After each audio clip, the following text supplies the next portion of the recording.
আসসালামু আলাইকুম। প্রিয় দর্শক, আজকে ফেব্রুয়ারি ৯ তারিখ, ১২ তারিখে নির্বাচন, মাঝে মাত্র ২ দিন, ১০ এবং ১১। ১১ হবে না, ধরেন ১০ তারিখ, কারণ ১১ তারিখে তো নির্বাচনী প্রচারণা বন্ধ হয়ে যাবে, ২৪ ঘন্টা আগে তো বন্ধ হয়ে যায়। তো সেই সময় তো আমরাও হয়তো তেমন কিছু কথা বলতে পারবো না, কারণ আমার এই কথা যদি কোনো না কোনো দলের পক্ষে অথবা বিপক্ষে যায়, সেটাও আসলে আইনগতভাবে ঠিক হবে না। তো সেই হিসেবে আমরা ধরতে পারি আর মাত্র ২ দিন, আজকে এবং আগামীকালকে আমরা কথা বলবো নির্বাচনের সম্ভাবনা নিয়ে, নির্বাচনে কে কেমন করতে পারে তা নিয়ে। আমি গতকালকে একটা প্রিডিকশনের মতো দিয়েছিলাম, সেটা আমি দুটো সোর্স থেকে পাওয়া প্রিডিকশন দিয়েছিলাম। আমরা বলেছিলাম, এটা নিয়ে অনেক আলোচনা হয়েছে, অনেকে দেখেছেন, অনেকে নানা রকম মন্তব্য করেছেন। তো এই ধরনের আলোচনা হতেই থাকবে, তারপরেও কিন্তু প্রিডিকশনে চলতে থাকবে। আপনারা মিলিয়ে নেবেন আপনাদের চিন্তার সঙ্গে। এটা কোনো ভিত্তি নেই, কিন্তু আমি আবারও বলছি, জরিপের কোনো ভিত্তি নেই, প্রেডিকশনের কোনো ভিত্তি নেই। যে যার যার মতো করে চিন্তা করেন এবং যার যার সোর্স থেকে তারা পান। ধরা যাক, কথার কথা আমি বলি, আমি বিভিন্ন জায়গার সঙ্গে লোকের সঙ্গে আলাপ করার চেষ্টা করছি। আমি এটা ফাইনাল প্রেডিকশনটা আগামীকালকে দেব, যে আমি নিজে কি মনে করি, যে মনে করার পেছনে আমি একটা দায়িত্ব নেব, যে এই দায়িত্বটা আমি দায়িত্ব নিয়ে মনে করছি। তো আজকে দেখেন, শেষ দিকে বলে হয়তো, আজকে এই শহরে আমি দুটো দুটো জরিপ পেলাম, জনমত জরিপ পেলাম এই নির্বাচন নিয়ে, এবং দুটোই বেশ বড়ভাবে করেছে তারা, মানে অনেক লোকের মধ্যে এই জরিপটা করেছে। প্রথম যে জরিপটার কথা বলছি, দুটো আমি পত্রিকায় পেয়েছি, পত্রিকা থেকে আমি নিচ্ছি, মিডিয়া থেকে। এই প্রথম জরিপটা হলো eminence associates for social development, সংক্ষেপে EASD, এরা একটা জরিপ করেছে, এ নামে একটা সংস্থা। তারা ৪১,০০০ মানুষের মতামতের ভিত্তিতে এই জরিপটা পরিচালিত করেছে। ৪১,০০০ কিন্তু অনেক বিরাট সংখ্যা। এবং তারা দেশের বিভিন্ন জায়গায় জরিপটা করেছে, মানে একদম বিভিন্ন আপনার আসন ধরে ধরে ওখানে গিয়েছে, অনেকের সঙ্গে বিভিন্ন প্রক্রিয়াটা তারা বলেছে কীভাবে তারা প্রক্রিয়ায়িত করেছে, এবং তাদের যে প্রাপ্তিটা সেটাও তারা প্রকাশ করেছে। তাদের প্রাপ্তিতে বলা হয়েছে, যদি ভোটের হিসাবে হয়, যে প্রায় ৬৬.৩% ভোটার নাকি বিএনপিকে ভোট দিবে, এটা তাদের জরিপের ফল। আর এর বিপরীতে মাত্র ১১.৯% মানুষ ভোট দিবে জামাত ইসলামকে। এনসিপি ১.৭%, জাতীয় পার্টি ৪%, ওগুলি উল্লেখযোগ্য নয় আসলে। তাহলে কোথায় ৬৬.৩% আর কোথায় ১১.৯? ধরেন ১১ তো ১২ই ধরেন আপনি, কোথায় ৬৬ আর কোথায় ১২, কোনো তুলনা হয়, কোনো প্রতিদ্বন্দ্বিতা হয়, এরকম তাদের জরিপের ফল তারা পেয়েছে। এবং তারা নিশ্চয়ই দাবি করতে পারে, আমরা ধরেন ৪১,০০০ মানুষের মতামত নিয়েছি, এটা অনেকটা গ্রহণযোগ্য হতে পারে, এরকম তারা দাবি করতে পারে। এবং তারা এই ভোটের তো পার্থক্য এবং এর বিপরীতে যারা আসন সংখ্যা যখন ধরেছে, সেখানেও তারা বিশাল পার্থক্য দেখিয়েছে। তাদের বিবেচনায় বিএনপি জোট পাবে ২০৮টা আসন এবং জামায়াত জোট পেতে পারে ৪৬টি আসন। অনেক পার্থক্য কিন্তু, আমি গতকাল যেটা বলেছিলাম তার চেয়ে অনেক বেশি পার্থক্য এটা। আচ্ছা, আমরা আরেকটা আমার জরিপটা নিয়ে পরে কথা বলি, আরেকটা জরিপ নিয়ে কথা বলি এখন। এই জরিপটা করেছেন international institute of law and diplomacy, মানে IILD নামে একটা প্রতিষ্ঠান। এরাও অনেক লোকের উপর করেছেন, এবং এদেরটা আমার তো মনে হয় যে আগে যেটা আমরা বললাম EASD, তাদের চেয়েও বেশি সংখ্যক। EASD করেছিল ৪১,৫০০ মানুষের মতামত নিয়ে, আর ওরা যেটা নতুন যেটা বললাম আমি, যে IILD, এরা জরিপ করেছে ৬৩,১১৫ জন ভোটারের উপর। ৬৩,১১৫ জন, মানে বিশাল ব্যাপার স্যাপার কিন্তু। এবং তারা গত ২১শে জানুয়ারি থেকে ৫ই ফেব্রুয়ারি, মানে এই ১৬ দিনের তারা এই জরিপটা পরিচালনা করেছে। ৩০০টা সংসদীয় আসনেই তারা জরিপ চালিয়েছে, বিভিন্ন ইউনিয়ন ভাগ করে। এবং এখানে ফলাফল যেটা আছে, সেখানে কিন্তু তারা দেখিয়েছে যে একদম মানে নেক টু নেক ফাইট হবে। এরা ভোটের একটা হিসাব দিয়েছে। এই ভোটের হিসাবে তারা বলেছে যে দুই দলের মধ্যে, মানে দুইটা জোটের মধ্যে, বিএনপি এবং জামাতের জোটের মধ্যে একটা হাড্ডাহাড্ডি লড়াই হবে। বিএনপি জোট পেতে পারে ৪৪.১% ভোট, আর অন্যদিকে জামায়াতে ইসলামের নেতৃত্বে জোট যেটা আছে, তারা পেতে পারে ৪৩.৯% ভোট। এই তারা পেতে পারে বলে এদের ধারণা। এটা খুব ইন্টারেস্টিং বলে আমার মনে হয়েছে, যে তারা আগেরটাতে কোথায় আপনার 12% ভোট পাবে, বিএনপি পাবে 66.3%, আর জামাত পাবে মাত্র 12%। মানে বিশাল পার্থক্য ছিল। কিন্তু এখানে কিন্তু তা দেখানো হয় নাই। এরা বলছে পার্থক্যটা মানে 1% মতো, 44.1%, আর এদিকে 43.9%। মানে ধরতে গেলে 0.2% কম জামাতের। কিন্তু এদের আবার আরেকটা জিনিস ইন্টারেস্টিং আছে, যে আসন বললাম যে আসন সংখ্যা তারা কিন্তু ওরকম স্পষ্ট করে বলেনি, কিন্তু তারা যে জিনিসটা বলেছে, যে কালকে আপনাদের মনে আছে আমি বলেছিলাম যে কতগুলি আসনে বিএনপি জিতবে শিওর সহজে, এবং কতগুলি আসনে জামাত জিততে পারে বলে আমি যে উল্লেখ করেছিলাম, এরা ওই ফর্মুলাই করেছে। এরা বলার চেষ্টা করেছে যে নিশ্চিতভাবে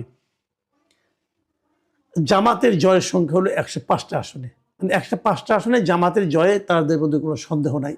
বিপরীত দিকে বিএনপি নিশ্চিতভাবে জয় পাবে 101টা আসনে, মানে নিশ্চিত জয়ের আশায় সংখ্যায় কিন্তু বিএনপি থেকে জামাত এগিয়ে আছে বিএনপির 4টা আসনে। আর দুই পক্ষের মধ্যে হাড্ডাহাড্ডি লড়াই হবে 75টা আসনে।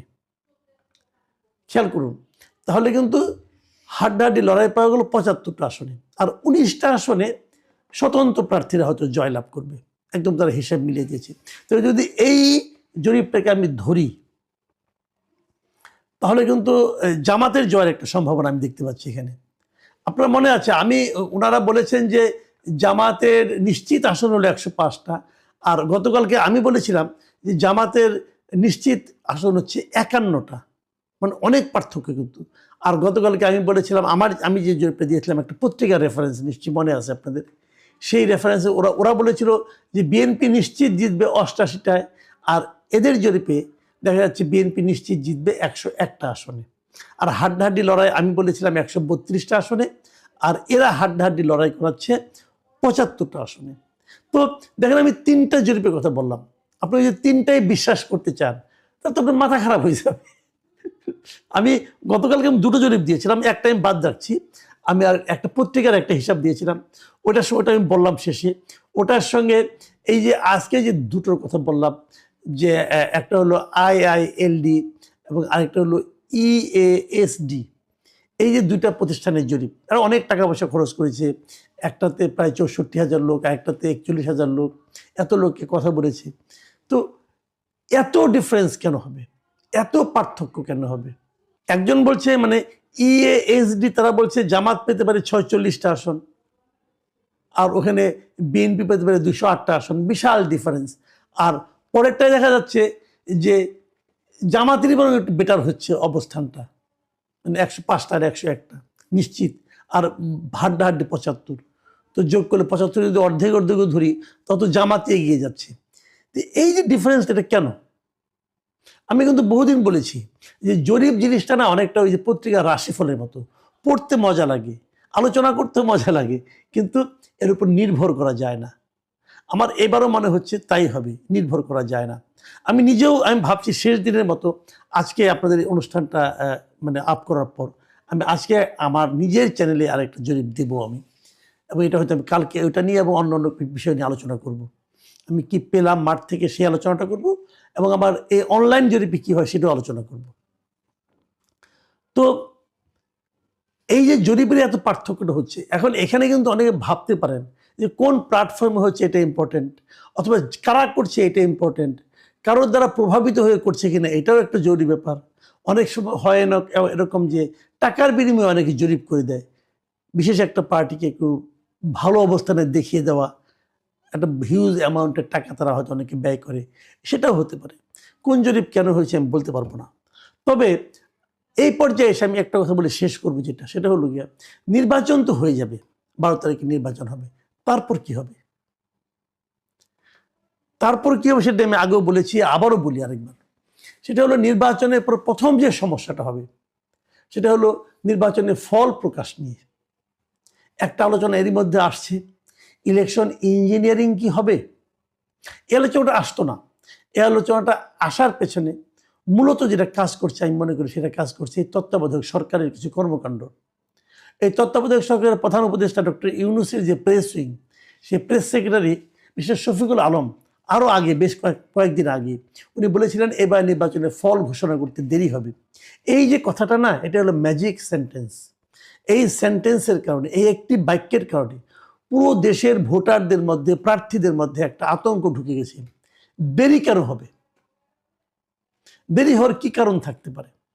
প্রশ্ন হচ্ছে কয়েকটা। দেখেন, অনেকে বলবেন দুটো ব্যালট গুনতে সময় লাগবে। ওকে ফাইন, দুটো ব্যালট।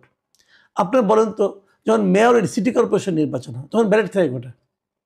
তখন তো আপনার একটা সিটি কর্পোরেশনের মেয়রের ব্যালট থাকে, একটা সংরক্ষিত আসনে ব্যালট থাকে, এবং আরেকটা কমিশনারদের ব্যালট থাকে। ইউপি নির্বাচনে এরকম থাকে, 3টা ব্যালট থাকে। তো 3টা ব্যালট যদি এক রাতের মধ্যে, এক বেলার মধ্যে শেষ করা যায় গুনে, তাহলে দুটো ব্যালট গুনে শেষ করা যাবে না কেন?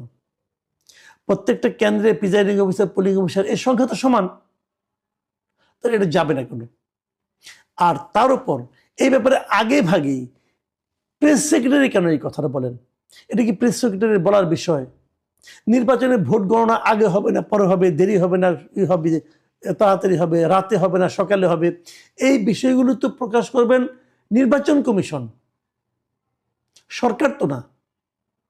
এবং প্রেস সেক্রেটারি তো নাই।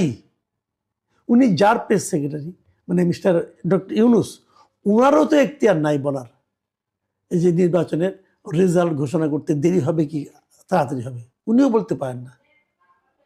তো পুরো জিনিসটা নির্বাচন কমিশনের এখতিয়ারে, কিন্তু ওনারা বলছেন। কেন বলছেন?